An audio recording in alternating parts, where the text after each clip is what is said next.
on verra aussi l'importance de ce que l'on fait quand on recueille des données, ce que l'on fait de ces données, d'accord, et la possibilité justement de recueillir ces données en fonction des traitements qui sont envisagés. On verra aussi, par exemple, que recueillir une donnée alors qu'aucun traitement envisagé nécessite le recueil de cette donnée, à ce moment-là, la donnée, on ne peut pas la recueillir. Imaginons que... bon, on va commencer le télé. Hein. On va commencer le télé, mais vous voyez bien un peu le contexte. En plus, voilà, des obligations liées au traitement des données personnelles, on envisageait, enfin, le règlement européen a voulu protéger, donc vous protéger dans votre vie personnelle. D'accord ? Vous êtes une jeune génération, donc les cookies, etc., vous savez ce que c'est, vous savez, vous êtes la génération pour beaucoup d'entre vous qui est née avec Facebook, Twitter, Instagram, TikTok et tout le tralala. D'accord ? Aujourd'hui, à votre avis, quel âge faut-il pour s'inscrire sur Facebook? Tellement. Hein. Ah, il faut 18 légalement. ans. 18 ans, je dirais. 18. 18, alors, j'ai le plusieurs chiffres. 13, 18. Ben, il n'y en a aucun bon hein, pour l'instant. Allez. Il n'y a pas de limite? Si, il y a une limite. Si, il y a une limite. Alors, pour s'inscrire seul, sans l'approbation des parents. J'ai vu des mineurs qui s'inscrivent. Oui. Alors, il faut 15 ans. D'accord? Voilà. Alors, Solène, bravo. Juste, tout le monde me dit pratiquement tous les âges. Il faut 15 ans. D'accord? Mais, alors, moi, on peut justement discuter de tout ça. Hein.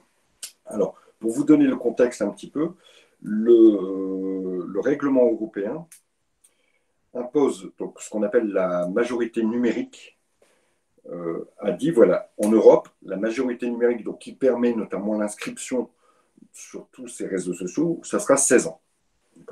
Malgré tout, on laisse une marge de manœuvre à chaque État pour pouvoir donner une limite plus basse jusqu'à l'âge de 13 ans. Donc, l'Europe a dit, ce règlement, le RGPD a dit, voilà, par défaut, si le pays ne décide pas de le faire autrement, en Europe, l'application de la majorité numérique, ce sera 16 ans. Et en France, on a décidé, mais encore une fois, le Parlement européen a laissé une latitude, une marge de manœuvre à chaque État composant l'Europe pour pouvoir apprécier cette majorité numérique entre 13 et 16 ans. La France a fait le choix de ne pas appliquer la limite des 16 ans, mais d'avoir sa propre limite et à fixer la limite à 15 ans. Alors, à 15 ans, parce que c'est notamment la même limite pour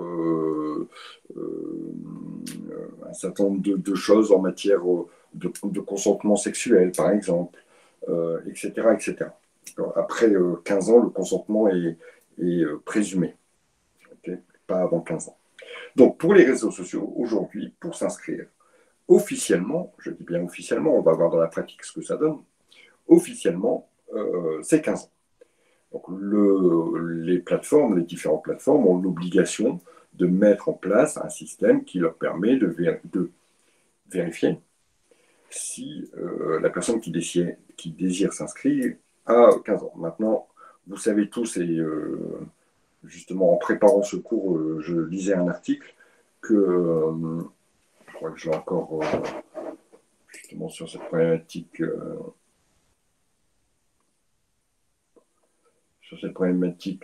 d'effectivité. Hein. Voilà. 63% des 11-14 ans se sont inscrits en montant sur leur âge. Aujourd'hui, 4 sur 10 montent. 4 sur 10 n'ont pas la majorité. Donc, globalement, hein, c'est une étude qui est par exemple au Figaro, donc relativement, ça peut être c'est relativement crédible, on va dire. Donc, effectivement, c'est bien beau de mettre en place une limite, c'est bien beau de mettre en place un cadre juridique, un cadre légal. Encore faut-il avoir les moyens de le faire respecter. Et aujourd'hui, alors, on peut se dire, oui, les réseaux sociaux, ils font rien pour, mais en même temps, qu'est-ce que vous voulez faire face à un internaute qui va cliquer «Je suis majeur» ou j'ai 15 ans. Est-ce qu'ils peuvent s'inscrire avant 15 ans avec le consentement des parents? Oui, oui, oui, oui. Oui. Je parlais d'inscription seule, avant 15 ans, avec le consentement des parents. Et du coup, c'est à quel âge avec consentement des parents? Il n'y a pas de limite. Il n'y a pas de limite. À partir du Carrément, je pensais un qu'il y avait gamin, une limite. un gamin de 5 ans peut très bien dire moi j'ai envie d'être sur TikTok, papa et maman, vous allez faire mon inscription. Et donc les parents feront l'inscription pour l'enfant. Donc avec le consentement des parents, il n'y a pas de limite. Mais sans le consentement des parents, il faut au minimum 15 ans. Bon. Mais comme vous en aviez tout de suite eu la réflexion, il est très facile, et aujourd'hui très facile de détourner d'abord cette interdiction, de la contourner est très compliqué pour les réseaux Facebook, Twitter, etc., de mettre en place un système de contrôle. Personne. Alors, c'est ça qui me pose un peu souci, c'est que c'est bien beau de mettre, voilà, une loi, une interdiction, etc., mais sans, sans, sans avoir les moyens de contrôle, c'est compliqué. Alors, malgré tout, dans d'autres domaines, au moment du recueillement des différentes informations, dès que vous allez aller sur, sur Internet, sur Google, sur un réseau social, enfin, dès que vous allez aller sur Internet, des données vont être collectées. Alors, on va se regarder un petit peu le TD, mais vous allez voir que finalement, je vais vous l'afficher à l'écran, d'accord?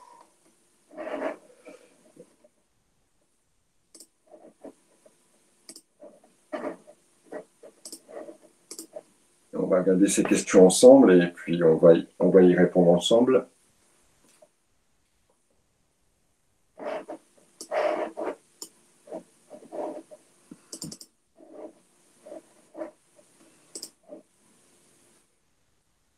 Alors c'est bon, hop, vous le voyez.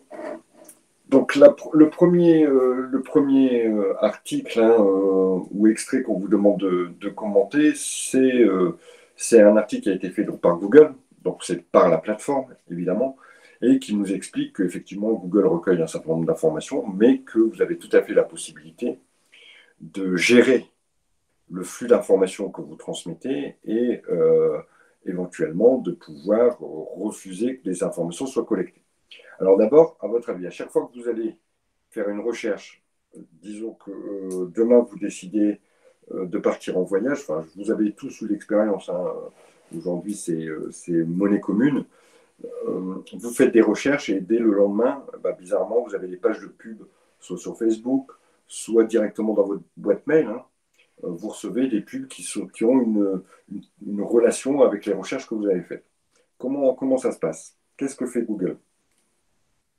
Quels sont les types d'informations qu'il va recueillir?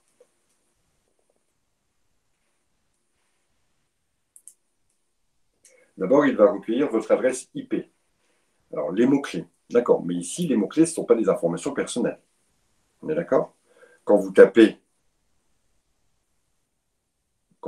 ou même vos données de navigation, là, jusqu'à présent, dans vos données de navigation, il n'y a aucune donnée que... Alors, effectivement, ce sont des données qui sont collectées, vos données, l'historique de navigation, la géolocalisation. Là, déjà, on est un peu plus dans la donnée personnelle, puisque nos téléphones, nos tablettes et même nos ordinateurs peuvent indiquer à Google exactement où nous nous situons, dans quelle ville nous nous situons, à quelle adresse nous nous situons.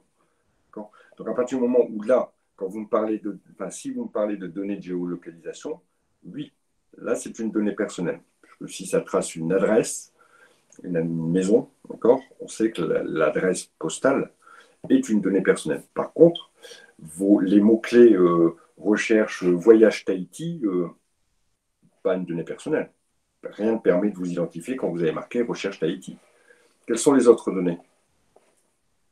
On en parle notamment dans le premier paragraphe. Est-ce que vous savez ce que c'est que l'adresse IP?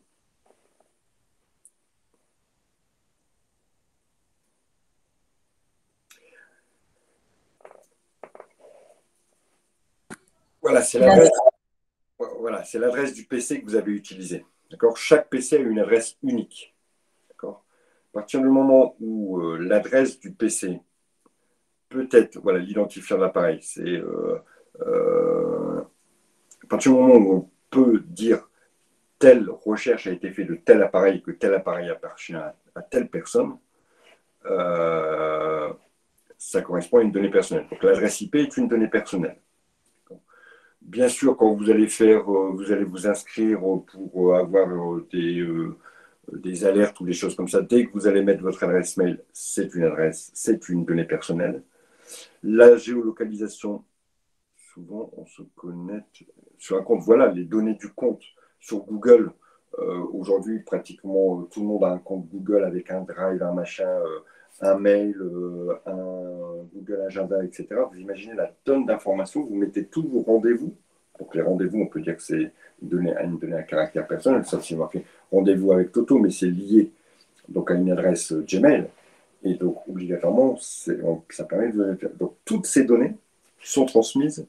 Donc, le flux de données qui est transmis à chaque connexion, donc votre historique de recherche, mais on sait que ça, ce n'est pas une donnée à caractère personnel, votre ordre de navigation, quelles sont les pages que vous avez été voir en premier, d'accord.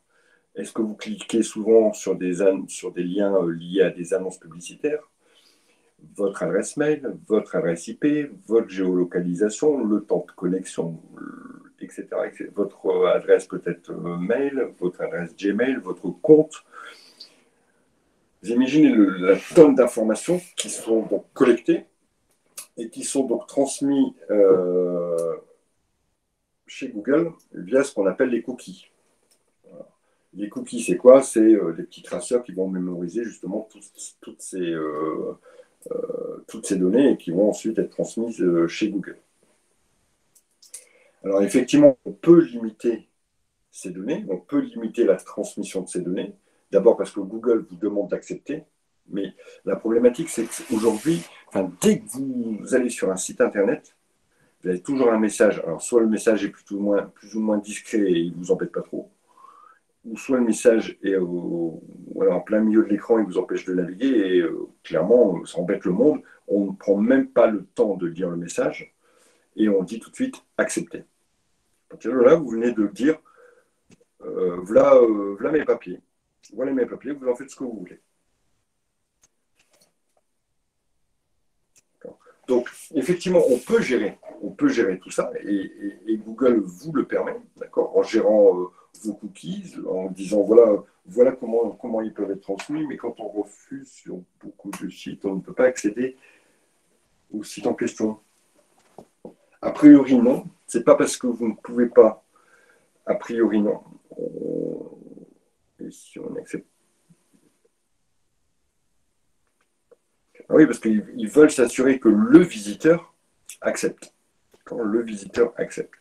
Donc effectivement, vous devez réaccepter à chaque fois les cookies, mais imaginez-vous, de l'autre côté, il y a quand même des risques. C'est-à-dire que si on collecte des informations sans avoir eu l'accord de la personne qui s'est connectée, on est hors la loi.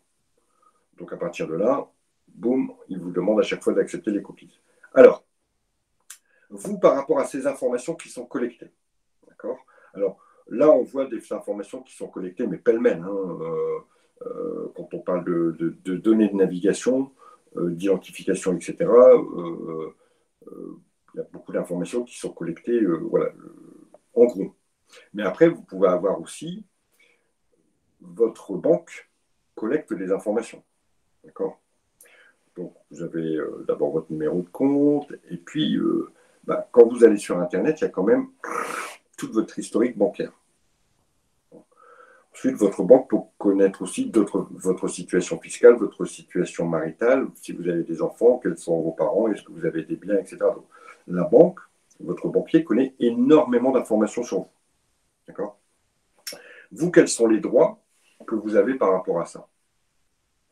Quels sont les droits, globalement, qu'on a sur les informations qu'on a autorisées, évidemment, qu'on a autorisé une personne à collecter?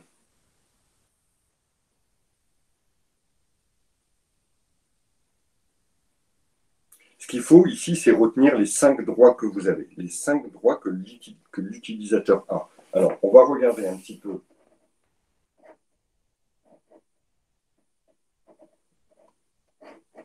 Alors, il est où mon TD? Hop, je reviens dessus. On va regarder par rapport au deuxième. D'accord? Ce cas-là va nous permettre de dire ici, voilà, quels sont les droits et quelles sont un peu plus les obligations aussi que la personne qui collecte. Ici, on a un spécialiste qui confectionne des vêtements sur mesure, d'accord, qui a une boutique du côté de Strasbourg. Et bon, il a quand même une clientèle particulière. Il habille les hommes politiques et de nombreux chefs d'entreprise de la région. C'est une entreprise familiale, mais aujourd'hui, elle est gérée par donc Nicolas, qui décide un peu de rationaliser toute la gestion, de la gestion des clients, notamment en mettant en place un fichier informatique. Ce fichier informatique va recueillir des informations. Donc, il va recueillir notamment le poids, la taille, la longueur des bras, la longueur des jambes, le tour de taille, etc. D'abord, on nous dit, est-ce que les données sont à caractère personnel? Alors, en fonction de ce que je vous ai dit tout à l'heure, les données relatives à la corpulence d'une personne ne peuvent pas permettre d'identifier la personne. Sauf si ces données sont bien sûr associées au nom de la personne. Ici, ce sera plutôt le nom de la personne, son adresse, ainsi de suite, qui sont des données à caractère personnel. Par contre, le fait d'avoir la taille, etc., alors ce sont peut-être des données, si elles sont associées bien sûr au nom, ce sont des données à caractère personnel. Par contre, si elles ne sont pas associées au nom, bon, ici, on ne voit pas quel serait l'intérêt de collecter de telles données si elles n'étaient pas associées à un nom. Mais ici, effectivement,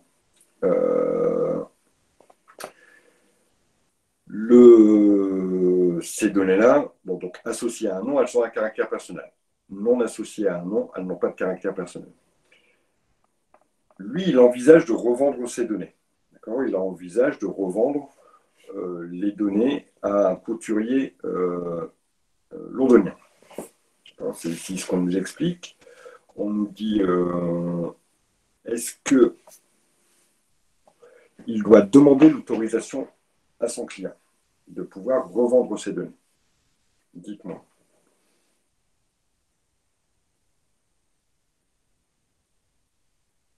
Alors, on part dans l'hypothèse, Vincent, on part dans l'hypothèse que les données sont associées au nom, hein, parce qu'on voit mal, effectivement, garder le poids à la taille si je ne sais pas, si je sais pas à quelle personne ça correspond. Dans la logique, quand vous, futur praticien, vous allez garder des données, réfléchissez, regardez, si on se transpose dans votre futur métier, vous allez garder des données ultra sensibles, des données à caractère médical, mais obligatoirement, vous allez les associer à un nom. Vous n'allez pas garder patient X, il pèse autant à telle date, il pèse autant, je lui ai conseillé de faire tel régime, etc. Vous allez obligatoirement associer, vous allez certainement avoir votre fichier avec, de façon informatisée, le nom de la personne, son numéro de téléphone, son adresse mail, son adresse physique, et puis toutes les données dont vous avez besoin pour justement faire votre boulot. Okay. Imaginons que demain, ces données, vous envisagiez de les vendre, puisque vous avez un carnet de clients, un carnet de patients relativement important, et qu'il y a une boutique de produits diététiques de vente en ligne qui désire faire des emails pour essayer de vendre ces produits, et elle s'adresse aux diététiciens qui, a priori, peuvent avoir ce type, ou des clients potentiels dans leur fichier et leur demandent de leur communiquer toutes les adresses. Juste le nom, l'adresse mail des personnes en surpoids qui seraient intéressées par des produits diététiques. Est-ce que vous pouvez vendre ces données?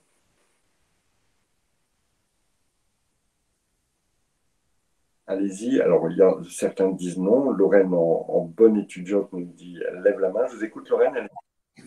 Je dirais qu'on peut les donner, mais qu'il faut demander l'accord avant au patient pour savoir s'il est d'accord qu'on transmette ces données pour de la publicité, en fait. Voilà, alors c'est ce qui est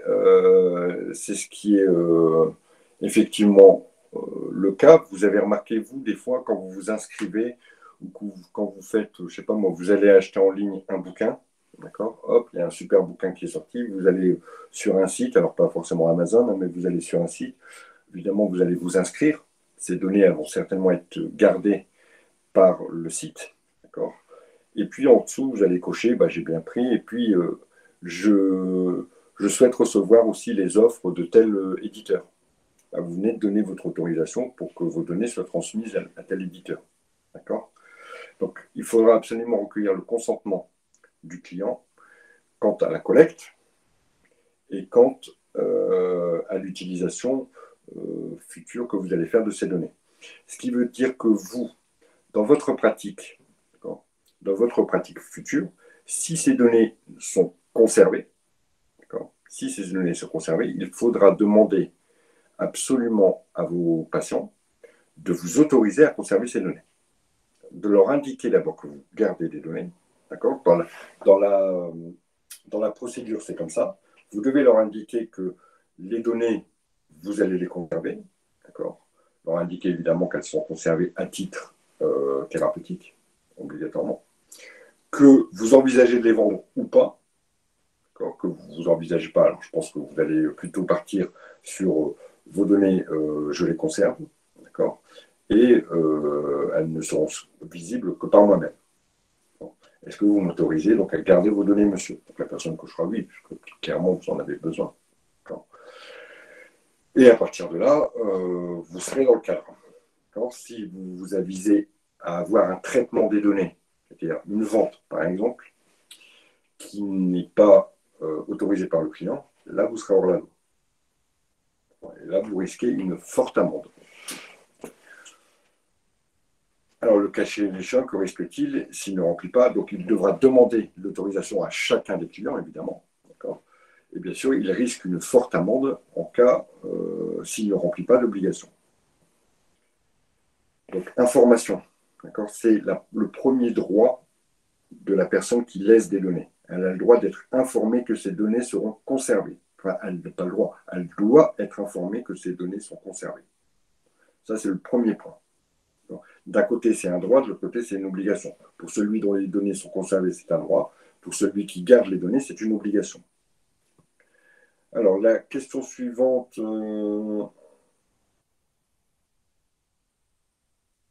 Peut-on s'opposer à justement figurer dans les fichiers de... ici, c'est pour un notaire.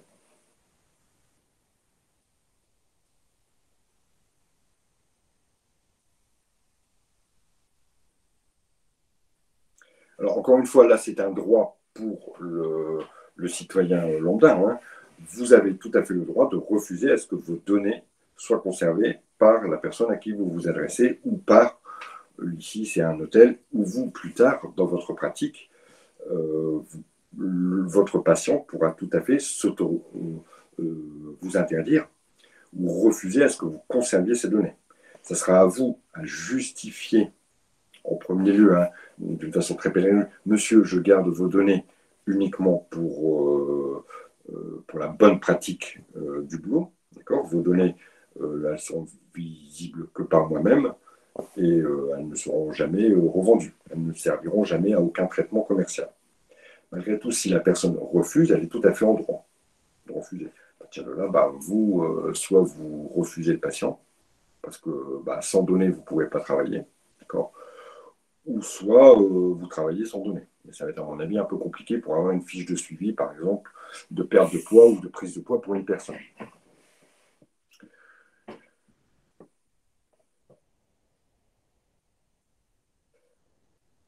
Alors, il renonce, donc ensuite, une personne qui renonce à figurer dans son fichier, toutefois, M. Briançon n'a pas confiance.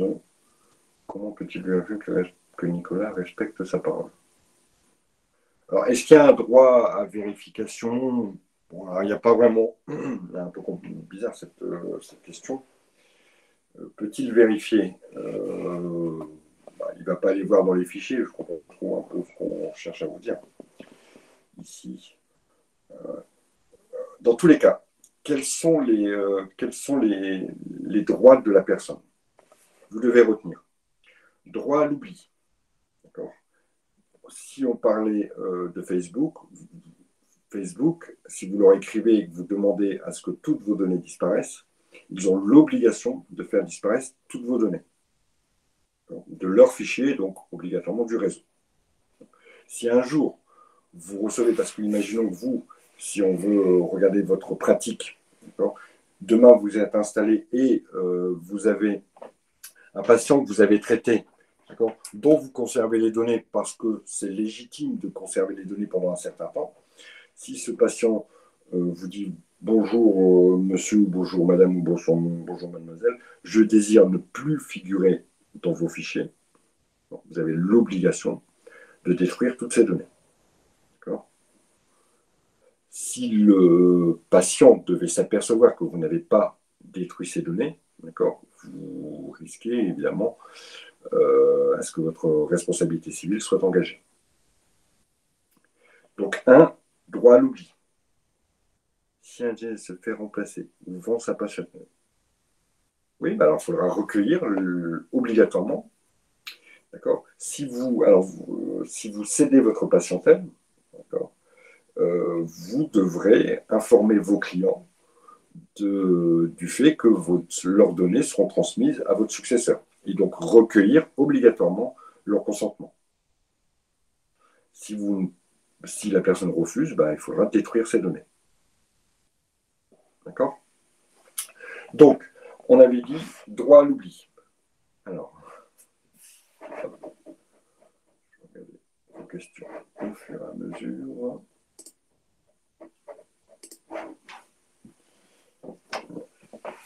Plier mes lunettes. Alors, si on dit je fais passer, ok, ça marche.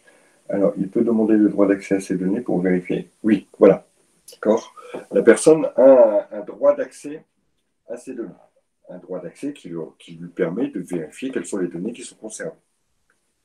Ensuite, bien sûr, en relation avec ce droit d'accès, un droit à rectification. Non, vous vous êtes trompé, je n'ai pas 3 enfants, mais 4 enfants. Donc, on a dit droit à l'oubli. On va même plutôt en dire 6. Hein. Le premier qui est un peu commun aux deux, enfin, même si un peu tous sont communs, le droit à l'information. Le droit de dire vos données vont être conservées, monsieur, et elles vont servir à ça, ça et ça. Droit à l'oubli, pardon, c'est le droit de demander à ce qu'on efface nos données, c'est ça? Exactement. Droit à être déréférencé quand on est sur Internet, ou droit à ce que les données qui vous concernent soient détruites par celui qui les concerne. Donc, droit d'accès, droit de rectification. Vous avez la personne a le droit à ce qu'on appelle la portabilité des données. Alors, c'est quoi la portabilité des données? C'est que demain, et c'est très parlant dans votre pratique, demain, si un patient décide de changer de diététicien, parce que, je sais pas moi, pour lui, maintenant il habite, il est de Lille au départ, et puis il a déménagé à Paris, il a trouvé un diététicien pour le suivre sur Paris. Il aimerait bien que le diététicien qui va le suivre sur Paris ait toutes les informations que vous avez. D'accord? Une sorte de faire suivre le dossier. Donc vous avez cette obligation de lui donner ces données de façon à ce qu'il puisse les donner à ce nouveau diététicien. Donc ça, c'est le droit à la portabilité. Donc voilà, grosso modo, si on résume ce qu'on a dit, droit d'information, droit à l'oubli, droit à l'accès, droit à rectification, droit à la portabilité et droit à l'opposition, donc ne pas autoriser à ce que ces données soient conservées. Retenez ces 6 droits par cœur, sachez ce que ça veut dire. Bon, de par leur nom, c'est relativement facile à comprendre, d'accord, mais ça, vous devez le savoir. Donc, dans ma fiche de révision, quand je mets quels sont les droits de la personne qui a ces données qui seront recueillies,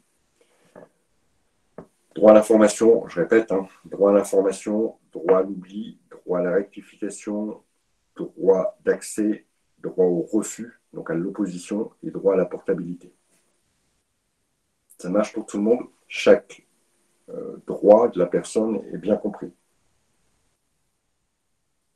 Ok. Alors, on va regarder un petit peu la suite du TD. Si on peut maintenant regarder sur les devoirs.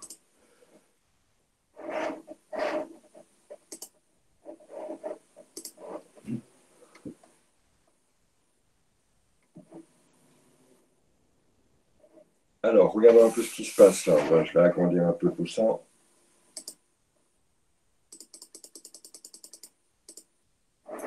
Alors, Achille Vermont est le directeur d'un supermarché. Ça, qui emploie, oui. Je crois qu'il y a une dame qui a volé, non? Ce magasin est installé dans le centre-ville, peu importe. Depuis plusieurs années, le logiciel de gestion de stock fait apparaître un important décalage entre les sorties et les ventes de produits électroménagers. Achille a expliqué cette situation à son responsable de la sécurité et ensemble, ils ont décidé d'installer des caméras qui filment en continu les salariés dans le magasin, aux caisses, ainsi que les lieux réservés au personnel, salle de repos, salle de restauration, parking. L'accès aux images se fait par le bureau du responsable et n'est protégé par aucun mot de passe. Alors, quels sont les problèmes ici? D'abord, il faut interdit, oui, mais si vous mettez interdit, pour moi, ça vaut pas grand-chose. Alors, certes, vous avez raison, mais expliquez-moi d'abord pourquoi c'est interdit. Vous devez d'abord me dire que l'image est une donnée personnelle. Votre image est une donnée personnelle. D'accord? Donc ici, on a quelqu'un qui recueille des données personnelles. Réfléchissez avec tout ce qu'on a dit. Il faut quoi pour recueillir une donnée personnelle?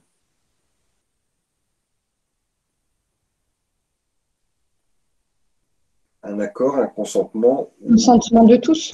Voilà. D'accord. Donc il aurait fallu que ce monsieur, il recueille le consentement ou il informe. Parce que là, on a des besoins autres. Le but, ce n'est pas que le recueil de données personnelles. Le but, c'est d'abord la surveillance. D'accord?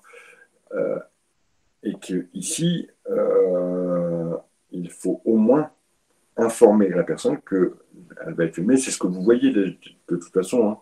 Bien souvent, quand il y a des caméras, on vous indique que voilà, on ne vous demande pas votre accord. Ici, on dit simplement qu'il faut informer.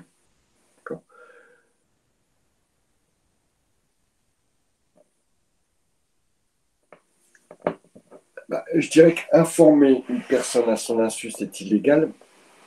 Je ne suis pas totalement d'accord avec ce que vous dites. Ce n'est pas que c'est illégal. C'est que déjà, le mode de preuve n'est pas autorisé.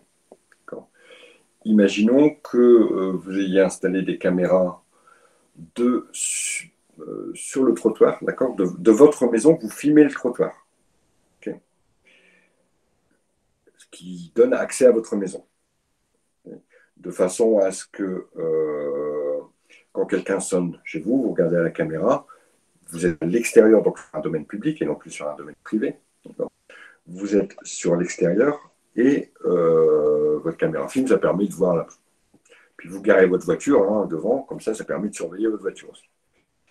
Et puis, un matin, vous vous levez et votre voiture a été légèrement emboutie.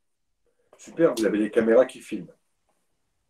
Vous retournez chez vous, vous regardez le film de la nuit et vous vous apercevez que votre voisin, en faisant marche arrière, il vous a reculé et vous est rentré dedans. Donc vous allez le voir, lui, il conteste. Il dit non, c'est pas moi. Ok, vous dites, moi j'ai la preuve que c'est toi. Comment tu as la preuve? J'ai la caméra qui a filmé. Est-ce que cette preuve est recevable devant un tribunal? Non. Donc vous n'aurez aucune preuve. Non, tout simplement parce que vous n'avez pas respecté le fait de devoir informer la personne qu'elle est filmée. Donc il y a beaucoup...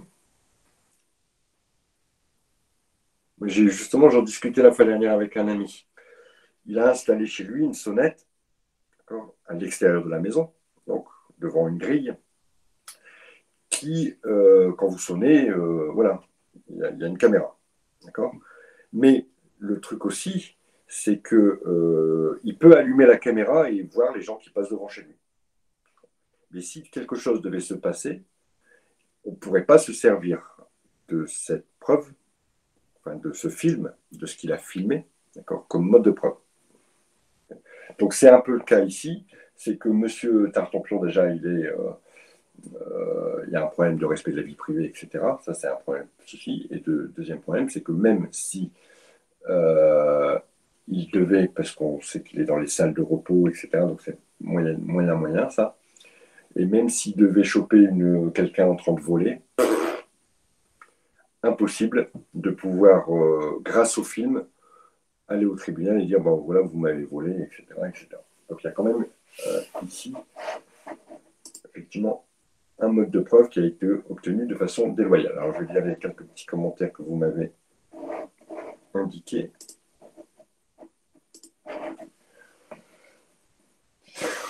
Genre Panos, oui, vous êtes filmé, tout à fait. Et si on met une pancarte qui indique, oui, bien sûr, donc vous informez la personne, c'est vous. Ouais, la preuve est considérée comme déloyale, déjà. C'est le terme qui est employé, d'accord? Et elle ne sera pas acceptée, elle ne sera pas recevable. D'accord? On peut dire qu'elle est nulle.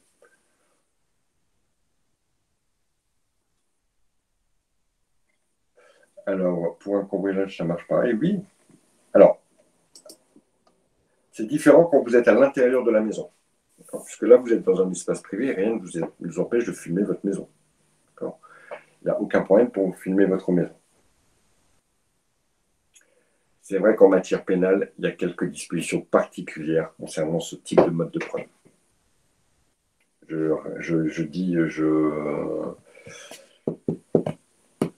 Je réponds à Vincent. C'est vraiment dégueulasse. Même la main prise dans le sac. Ouais. Effectivement. Lorraine, vous vouliez ajouter quelque chose? Je crois que vous aviez la main levée tout à l'heure. Oui, c'était une question.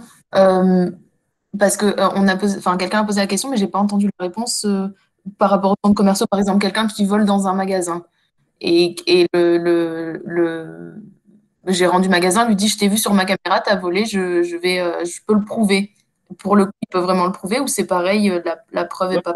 Non. Si un panneau indique que le magasin est muni d'un système de vidéosurveillance, par exemple, là, le mode de preuve n'est pas déloyal. Vous n'avez pas filmé la personne à son insu. Ok, merci. Mais du coup, pour un cambriolage, si on ne précise pas devant notre maison, on a un système anti-cambriolage. D'ailleurs, c'est largement fait, vous le voyez souvent dans les maisons, hein, c'est même dissuasif. Alors après, on est à l'intérieur d'un domaine privé. Si à l'intérieur du domaine, à l'intérieur de la maison, vous avez des caméras, là, rien ne vous empêche, rien n'interdit à ce qu'on filme chez soi. D'accord? Puisque le but, c'est soi. Moi, je parlais des caméras qui sont sur la rue, où là, tout le monde peut être filmé. Mais si jamais on se fait cambrioler chez nous et que sur la caméra on reconnaît quelqu'un, et on le voit bien, ça peut être pris en compte au tribunal. Oui, bien sûr, parce que là, vous êtes à l'intérieur de chez vous. Donc, je disais, chez vous, c'est votre maison, donc c'est un caractère privé, pas de souci pour mettre des caméras. Maintenant, si les caméras sont dirigées vers la rue, normalement, vous devez mettre un petit panneau en disant vidéosurveillance ou tout ce que vous voulez. Alors, en matière pénale, il y a quelques exceptions, hein, mais à la limite, j'espère que vous ne serez jamais confronté à la matière pénale, mais je pense notamment à tous ces systèmes de surveillance des salariés. Aujourd'hui, vous devez, dès qu'il y a un système de surveillance, quel qu'il soit, ici on parle de film, mais on peut parler d'autres choses, de traceurs. Moi, j'avais un client qui avait mis sur les camions un système au départ qui permettait surtout de vérifier que les salariés ne roulaient pas trop vite. Donc, c'était une sorte de système GPS. Et lui, une sorte de traceur GPS. Et lui, quand un des gars avait par exemple un excès de vitesse, ça lui envoyait un SMS sur son portable en disant tel véhicule a roulé à 180 km/h. Okay. Ça permettait aussi de voir si les mecs ne s'arrêtaient pas trop souvent, si quand ils faisaient une pause café, elle ne durait pas 2 heures, etc. ici, voilà, s'il respectait bien les horaires, etc. Ici, si il n'informe pas les salariés que les véhicules sont équipés d'un tel système, il ne pourra jamais prendre en compte les informations du système pour éventuellement procéder à une sanction, même un blâme ou un avertissement, hein, ou même procéder à un licenciement. Bonjour, bah voilà, je t'ai licencié parce que tu as roulé à 200 km/h sur la route 4 fois ce mois-ci et voilà, c'est pas tolérable. Parce que tu mets en danger tes collègues qui sont dans le camion, tu te mets en danger toi, voilà, blablabla. On pourrait très bien légitimer un licenciement pour faute grave sur ces 3 ou 4 faits qui sont répétés. C'est tout à fait entendable. Maintenant, comment le prouver? Si vous le prouvez avec un système GPS que vous avez installé dans le camion de vos salariés, et si les salariés ne sont pas au courant, donc droit à l'information. Droit à l'information. Preuve pas recevable devant un tribunal. Okay. Alors maintenant, si on discutait notamment des obligations. Donc on sait qu'évidemment, ce qui est un droit pour l'un devient une obligation pour l'autre, mais en plus, il y a d'autres obligations qui sont à la charge de celui qui collecte. D'accord ? La première des obligations, c'est qu'il faut qu'il ne collecte que les informations qui sont nécessaires au traitement, envisagé. Quand vous allez collecter des informations en tant que diététicien ou diététicienne, vous allez demander donc le poids, la taille, plein d'informations, d'accord, qui sont nécessaires au traitement envisagé, c'est-à-dire donner les conseils appropriés à votre client et pouvoir suivre la courbe de l'évolution de l'indice IMC, etc. etc. Est-ce qu'il serait entendable de collecter le salaire que gagne votre futur patient? Aucun intérêt. Quelle est la cohérence avec les traitements envisagés des données? Aucun intérêt. Donc, vous ne pouvez pas conserver ce type d'informations. Donc, il faut que les informations qui soient collectées soient cohérentes par rapport aux traitements qui sont envisagés. Ça, c'est la première obligation. La deuxième obligation, c'est l'obligation de sécurité. Vous devez vous assurer et mettre en place un système de sécurité fiable. Donc, même vous, en tant que future diététicienne, vous allez avoir votre ordinateur, d'accord? Vous allez donc peut-être faire des petits fichiers Excel ou peut-être vous allez utiliser un logiciel spécifique pour traiter toutes les données et conserver toutes les traces de suivi que vous allez avoir avec vos patients, d'accord? Vous faites quoi de votre ordinateur, de vos bureaux, etc. Vous faites des sauvegardes? Vous sécurisez ça par un mot de passe? C'est aussi une des problématiques qui est dans le cas présent. Hein. Tout le monde peut avoir accès aux données, puisque c'est dans une salle qui est accessible et qui n'est pas protégée par un mot de passe. Donc, vous devez assurer la conservation des données et surtout leur protection. Quand on savait, il faudra. Alors ça, aujourd'hui, on est plutôt sur des systèmes informatisés. Il faudra mettre en place et pouvoir démontrer que vous avez mis en place des systèmes sécurisés. Parce que si un jour ces données vous sont volées, il vous appartiendra de montrer, de démontrer, de prouver que vous avez mis en place un système qui permettait d'assurer la sécurité des données que vous conservez. À défaut de mettre en place un système valable, d'accord, vous serez tenu responsable. Ça marche? Vous comprenez ce que je dis? Donc, on a vu les droits de la personne qui